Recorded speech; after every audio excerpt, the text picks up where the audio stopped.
बिस्मिल्लाहिर्रहमानिर्रहीम, अस्सलाम वालेकुम। Welcome to my YouTube channel food and herb. उम्मीद करती हूँ अल्लाह पाक के फजल व करम से आप सब खैरियत से होंगे। दुआ है कि अल्लाह पाक हम सब को अपने हिफ्ज़ व ईमान में रखे, आमीन सुम्मा आमीन। आज मैं आपके लिए वाइट सॉस पास्ता की मज़ेदार सी रेसिपी लेके आई हूँ। तो आइए शुरू करते हैं अपनी रेसिपी को। मैंने कढ़ाई को गैस पर चढ़ा लिया है। गर्म होने पर मैंने इसमें 3 टेबल स्पून के करीब ऑयल डाला है और अब मैं इसमें शामिल कर रही हूँ लहसुन चॉप किया हुआ 2 टेबल स्पून। इसको हमने गोल्डन होने तक फ्राई करना है, ज़्यादा नहीं ब्राउन करना।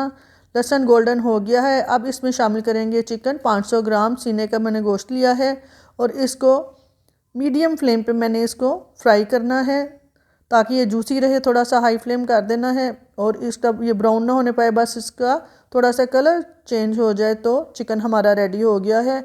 अब इसमें शामिल करना है नमक 1 टीस्पून के करीब। अब इसके बाद शामिल करेंगे काली मिर्च पिसी हुई 1 टीस्पून के करीब, वो भी शामिल कर दी है मैंने। दादड़ मिर्च जिसको कुटी लाल मिर्च बोलते हैं वो ½ टीस्पून के करीब शामिल की है और इसको शामिल करके चिकन को 2 से 3 मिनट तक अच्छी तरह से इसमें फ्राई कर लेंगे। चिकन अच्छे से फ्राई हो गया है। इसको एक अलहदा बर्तन में निकाल के साइड पे रख देते हैं। चिकन को हमने निकाल के रख लिया है। अब उसी ऑयल में अब हम शामिल करेंगे सब्जियां जो मैंने 1-1 कप चॉप की हुई ली हैं। कैप्सिकम ग्रीन 1 कप, गाजर चॉप की हुई 1 कप।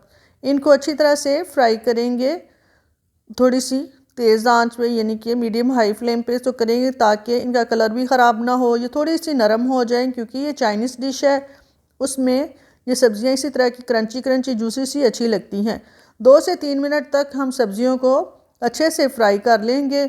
जो ही ये थोड़ी सी नरम होती हैं तो इनको भी हम एक अलहदा बर्तन में निकाल के रख लेंगे। इनका कलर बहुत खूबसूरत लग रहा है, बरकरार कलर है। अब हमने इनको निकाल लेना है एक अलहदा बर्तन में।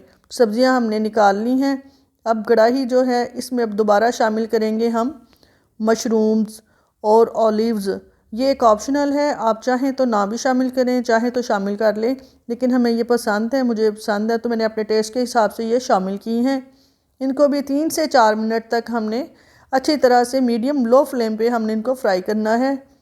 मशरूम फ्राई हो चुके हैं। अब इनको एक बर्तन में अलहदा से निकाल के रखते हैं। मशरूम और ऑलिव्स हमने एक प्लेट में निकाल लिए हैं और अब हम वाइट सॉस जो है उसकी तैयारी करेंगे। उसके लिए मैंने मक्खन ले लिया है, मैदा ले लिया है और दूध ले लिया है। क्वांटिटी इसकी कितनी है ये मैं साथ साथ बताती जाऊंगी। उसी कढ़ाई में अब हम शामिल करेंगे मक्खन। मक्खन हमने लिया है 3 टेबल स्पून के करीब, यानी कि इसके ब्लॉक्स बने हुए हैं। जितना मक्खन लेना है उतना ही मैदा लेना है। मक्खन को हमने घी नहीं बनाना, इसकी सफ़ेदी बरकरार रहे, तो इसमें हमने जो मैदा है वो शामिल कर देना है। मैदे को हमने अच्छी तरह से चम्मच चलाते हुए भूनते रहना है। मैदा शामिल कर लिया है। अब चम्मच मुसलसल चलाते रहेंगे और मैदे को भून लेंगे। मैदे का कलर गोल्डन सा हो जाए, वो हमारा जो रिक्वायर कलर है वो मक्खन में आहिस्ता आहिस्ता साथ शामिल कर रही हूँ। ये वही क्वांटिटी है, यानी कि 3 टेबल स्पून वाली, लेकिन मैंने साथ साथ इसको शामिल किया है ताकि ये अच्छी तरह से भुना जा सके। मैदे का कलर गोल्डन ब्राउन हो जाए तो ये हमारा मैदा जो है सॉस के लिए तैयार है। तब हम उसमें दूध शामिल करेंगे। दूध मैंने यहाँ पे लिया है तकरीबन 1.5 किलो के करीब। दूध जो है मैंने थोड़ा सा क्रीमी सॉस बनानी है तो इसलिए मैंने दूध थोड़ा सा ज़्यादा लिया है। आप अपनी पसंद के हिसाब से कर सकते हैं, कम या ज़्यादा भी। मैदा जो है अपना कलर तब्दील कर रहा है, गोल्डन सा कलर इसका हो गया है। अब इसमें थोड़ा थोड़ा करके दूध शामिल करेंगे, एकदम से शामिल नहीं करना। दूध को शामिल करते वक्त साथ साथ मुसलसल चम्मच चलाते रहना है। या चम्मच चला लें या फिर विस्कर का इस्तेमाल कर लें, ये आप पे डिपेंड करता है। इसलिए चम्मच मुसलसल चलाते रहना है ताकि इसकी गुठलियाँ जो हैं इसके लम्स ना बने और ये क्रीमी सी ऐसे कि इसका टेक्सचर जो है अभी आपको नज़र आ रहा है, इस तरह का टेक्सचर इसका रेडी हो जाए। इसी तरह इसको मिक्स करते जाना है और दूध बाकी का भी जो है वो शामिल कर लेना है और उसको अच्छी तरह से पकाना है ताकि ये क्रीमी सी इसकी थोड़ी सी गाढ़ी गाढ़ी इसकी टेक्सचर इसका गाढ़ा हो जाए और क्रीमी क्रीमी सा हो जाए। अब यहाँ पे दोबारा से शामिल करेंगे हम। अब ये देखें आपके सामने बड़ा अच्छा सा क्रीमी सा इसका टेक्सचर आ गया है। दोबारा से मैंने दूध शामिल किया है, मज़ीद दूध इसमें, यानी कि 1.5 किलो था तो ये जो 1 कप है ये आधा किलो का है। मैंने 3 कप दूध इसमें शामिल किए हैं ये वाले। मुसलसल चम्मच चलाते हुए इसको पकाते जाएंगे। तकरीबन आधा घंटा तकरीबन लग जाता है, 20 मिनट से ज़्यादा ही टाइम लगता है, मैक्सिमम 20 मिनट मस्ट हैं। ये पकते हुए थोड़ा सा टाइम लेता है। तो क्रीमी क्रीमी सी इसकी जो सॉस है वो हो जाए तो फिर हमारी सॉस जो है वो तैयार है। मैं यहाँ पे पहले भी बता चुकी हूँ कि ये आप पे डिपेंड करता है, आपने इसको गाढ़ा रखना है या थोड़ा सा इसको लाइट क्रीमी सा रखना है, तो ये आप पे डिपेंड करता है। मैंने लाइट सा क्रीमी रखा है। यहाँ पे मैं शामिल कर रही हूँ नमक 1 टीस्पून के करीब। याद रहे कि मैंने पहले भी जब चिकन को फ्राई किया था तब भी मैंने नमक शामिल किया था और काली मिर्च और कुटी मिर्च का इस्तेमाल किया था। मैं दोबारा से कर रही हूँ। काली मिर्च यहाँ पे फिर मैंने ली है 1 टीस्पून के करीब। अब इसके अलावा मैं इसमें शामिल करूँगी कुटी लाल मिर्च, जो मैंने पहले भी बताया था शामिल की है। अब दोबारा से करूँगी 1/2 टीस्पून के करीब और इसको अच्छी तरह से क्रीम में मिक्स करेंगे और इसको थोड़ा सा पकने देंगे। तकरीबन 2 से 3 मिनट तक अच्छी तरह पकाएंगे। चम्मच चलाते हुए अच्छी तरह से इसको पकाना है, पकने देना है, ताकि मसाले जो हैं इनका कच्चापन, जो नमक है और जो मिर्च है कुटी लाल मिर्च है, इसका तीखापन जो गले को लगता है कच्चेपन का, वो ख़त्म हो जाए और इसी में ज़रा पक के अच्छी तरह से बॉयल हो जाए। 5 से 6 मिनट तक इसको अच्छी तरह हमने इसी तरह ही पकाना है। जब ये बिल्कुल पक के तैयार हो जाए तो उस वक़्त हमने इसमें अब जो अपनी फ्राई की हुई जो चीज़ें पहले रखी थी वो शामिल करनी है। सबसे पहले इसमें शामिल करेंगे चिकन जो फ्राई करके रखा हुआ था। इसमें नमक, मिर्च, काली मिर्च शामिल की हुई है, वो भी अब हम इसमें शामिल कर देंगे और चम्मच की मदद से अच्छी तरह से हिला लेंगे और इसको सॉस में मिक्स कर लेंगे अच्छी तरह से।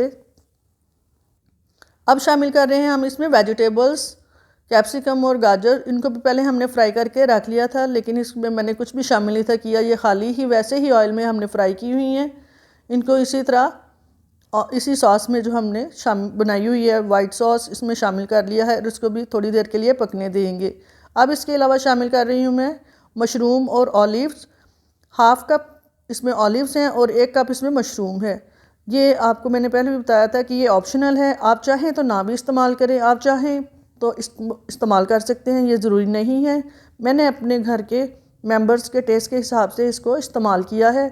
अब इनको अच्छी तरह से पकने देंगे मज़ीद 5 से 7 मिनट तक। वाइट सॉस बड़ी अच्छी सी तैयार हो रही है, जूसी जूसी सी और क्रीमी क्रीमी गाढ़ी गाढ़ी सी, बड़ी अच्छी सी तैयार हो चुकी है। अच्छी तरह से इसमें मैरिनेट हो चुकी हैं, मिक्स हो चुकी हैं सब्जियां भी, मशरूम्स भी और चिकन भी।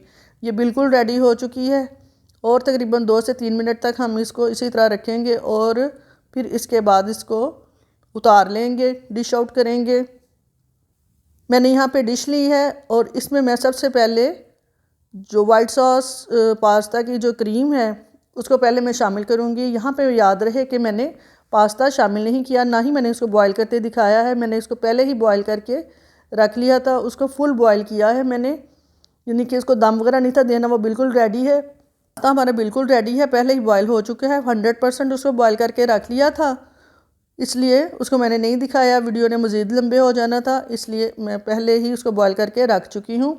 अब ये मुकम्मल भर के तह लगाएंगे हम क्रीमी सॉस की और इसके ऊपर अब हम दोबारा से जो तह लगाएंगे एक और तह, वो है हमारे पास्ता की। पास्ता मैंने पेने पास्ता लिया है, कोई भी एल्बो या कोई भी और पास्ता इस्तेमाल कर सकते हैं, लेकिन मुझे पेने पास्ता पसंद है इसमें वाइट सॉस में, तो मैंने पेने पास्ता का ही इस्तेमाल किया है।